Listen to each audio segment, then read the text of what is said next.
Alright guys, welcome to another video. This is actually going to be a bit of a different video. It's actually a product review of this dash camera that someone sent me. It's an Akaso Trace 1 Pro. And to be honest with you, I hadn't heard of this camera before I actually got it. But since then I have looked up the reviews on it and I have been using it since the past few days. And it's actually a pretty good product. So in this video I'm going to be going over some of the features of the camera, talking about what I like about the camera, and then finally getting into setting it up in the car and actually showing you guys some footage from this camera. So you guys can have a better idea of what this camera is all about. So yeah, let's get right into it. Starting off by talking a bit about dash cameras and why you might need one. So the main purpose of dash cameras was to avoid insurance scams, hit and run incidences, and theft in general. So basically it's a way of having some evidence if, let's say, you get in a crash, or let's say someone hits your car and tries to get away with it, it just drives off. At least with a dash camera you might have some evidence to back your insurance claim, or whatever claim you're trying to make for legal purposes or for insurance purposes or whatever it may be. These cameras really saw a rise in Russia and in China firstly. I think it was back in 2013 when these cameras really saw a rise, and since then they have actually been on the rise. Like pretty much in every country now you'll see people using dash cameras. Talking about this specific camera, this is an Akaso Trace 1 Pro, like I mentioned, and I have been using this for a while, and some of the cool features about this camera are that it has actually two cameras, not just one. So there's one camera on the front and then there's one camera on the rear that actually looks into your car. And this rear camera does actually have night vision, so this is actually an infrared like light that lights up your cabin, so you can even see at night when it's completely dark inside your car. And this front camera is actually capable of 2K, that's the max resolution of this one, and the rear one is, I believe, only 1080p. When you're using both cameras to record, the quality is only 1080p, but when you're using only the front one, the camera can go up to 2K. The span that the camera covers is 170 degrees for this front one and 170 degrees for the back one as well. I believe that's a similar number to what GoPros have. I believe GoPros are somewhere close to 170 as well. But I guess the main benefit of having this design in a dash camera is that it gives you 340 degrees of coverage. So it's like, you can imagine it's pretty much covering your entire car, like a whole circle around your car. The only blind spots are like the few 20 degrees blind spots on the sides. The feature that I really liked about this camera is that it actually has a built-in G-force meter that can detect G-forces, and the purpose of that is that it can, first of all, if you get in a crash, it can detect the G-force and it can save that footage from that crash. The footage actually goes into a different folder when you plug the SD card into your computer, so it's actually really easy to find that footage. Even if you slam really hard on the brakes or do something stupid, it actually does that. It actually saves that specific footage from those 3 minutes or something, whatever you set the time frame to, and it puts that in a different folder. The other really cool feature, and the feature that I think I find most useful about this camera, is that it has this parking lot feature that when you leave your car parked in some place, and let's say someone crashes into your car and tries to get away with it, the camera actually does turn on itself. Like when it senses a bit of G-force, like when someone bashes into your car, the camera will actually detect that and turn on immediately and start recording for like a few minutes after that, so that whoever hits into your car, hopefully it will be enough to catch his license plate number, or at least something, his car, or like some evidence that it was actually a hit and run and you didn't crash into someone. I think that's a really useful feature, because I've actually heard this happening a lot, even to some of my friends, that their cars got hit by another car in a parking lot, and the other guy went away, and the insurance, no one gave them any coverage at all because it didn't have any evidence to prove that it was a hit and run. So at least with a camera like this, you at least have some evidence that it was a hit and run and you didn't just crash the car yourself. Other than that, the camera also has Wi-Fi, so you can actually connect with your cell phone. It's actually a pretty useful feature. So all your files that are in your camera, you can actually download them to your cell phone. You can also view what the camera is viewing on your cell phone.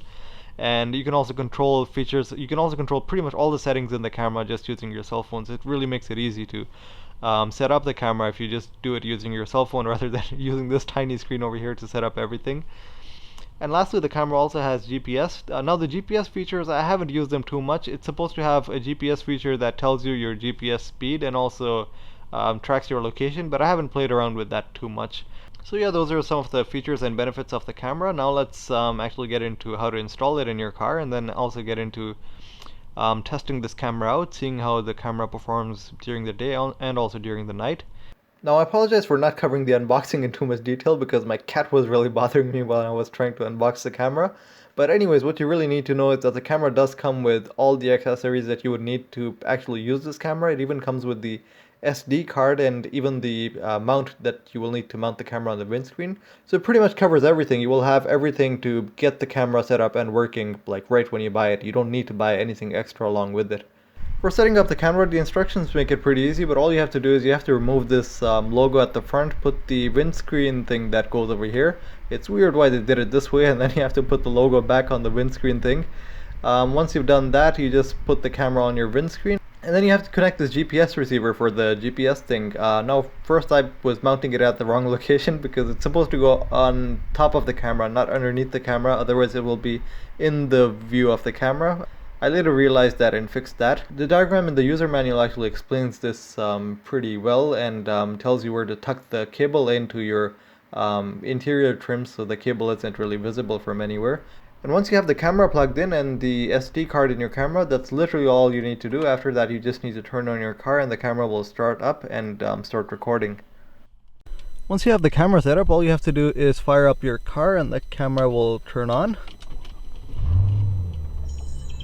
There, the camera turns on and it starts recording. Let me just zoom into the camera because it's too bright over here, so it's not gonna focus properly. So after the camera is turned on, one thing I do like about this camera is that it's really easy to use. There's these 4 buttons underneath, and these are multi-function buttons. Like if you want to pause the video, you just press this one. The video pauses. If you want to go into settings, you just press this one.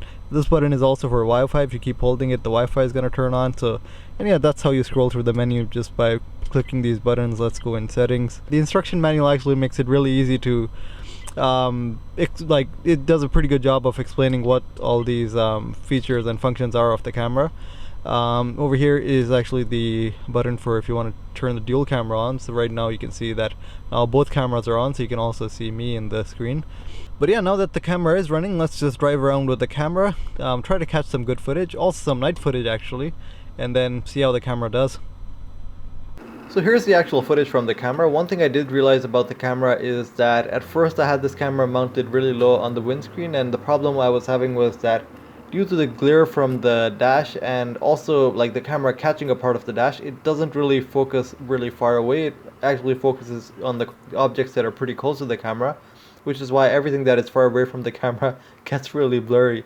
Later what I did was I mounted the camera at a really high location on the windscreen, and that way the camera actually did work really well because it was out of the glare of the dash, and it wasn't really looking at the dash, it was only looking outside the car. And that way I did get much better results, and I was even able to read road signs and car number plates.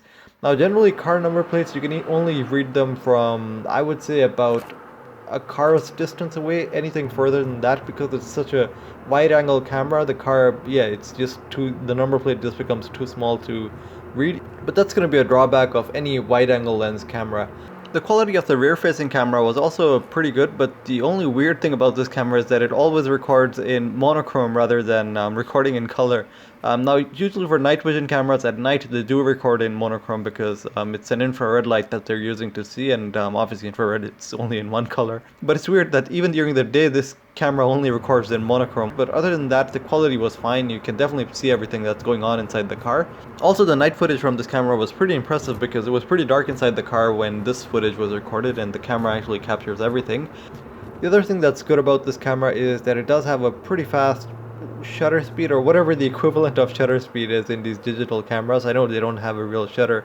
What I mean by that is that when you're driving really fast, and even when you pause the recording, everything, like all the background is not really blurry, it's still at a stop. So that means that if you happen to get in a crash and your car is still traveling really fast, hopefully you will be able to pause the video on a certain place and catch someone else's license plate number or some important information, whatever you're trying to get to. The parking lot feature also worked really well. It's actually pretty sensitive. Even when you close the door of the car really hard, the camera actually does turn on. It thinks it's a crash or something, and it records for like 30 seconds and then it turns off again, which is actually pretty useful. That, I think, is something that probably is the best feature for me to have, because I'm always paranoid leaving the car in like an empty parking lot or something, that someone can hit the car and easily get away with it. So that's going to be everything for this video. I will link all the information of this product down in the description below, including a 20% off coupon code from Amazon, so if you guys want to get one, you can get 20% off on it. overall, yeah, I think I definitely like the product. It's definitely going to be a keeper for me. It's definitely a good idea having one of these cameras in the car, especially for avoiding hit and run incidences mainly. I think those are the ones that scare me the most. But anyways, yeah, that's everything for this video. The next video is going to be about the multi-link suspension on the 55 ASL.